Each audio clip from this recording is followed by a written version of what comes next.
सादिक आबाद मोहल्ला गफूर आबाद का रिहायशी महमूद माजूरी के बायस बिस्तर से जा लगा है। छोटे छोटे 3 बच्चे हैं और कमाई का कोई जरिया नहीं है।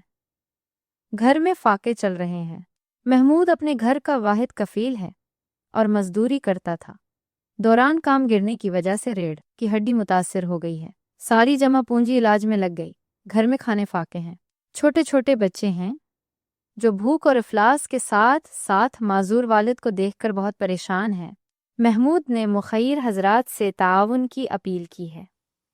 मुखैर हजरात से गुजारिश है कि हस्बे तौफीक ताआवुन करें ताकि उनकी मदद की जा सके। अल्लाह पाक आपको इसका अजर अजीम देगा इंशाअल्लाह। आपका दिया हुआ हमारे पास अमानत है और आपकी अमानत हकदार तक पहुंच जाएगी। बुराए डोनेशन, इजी पैसा, जाज कैश।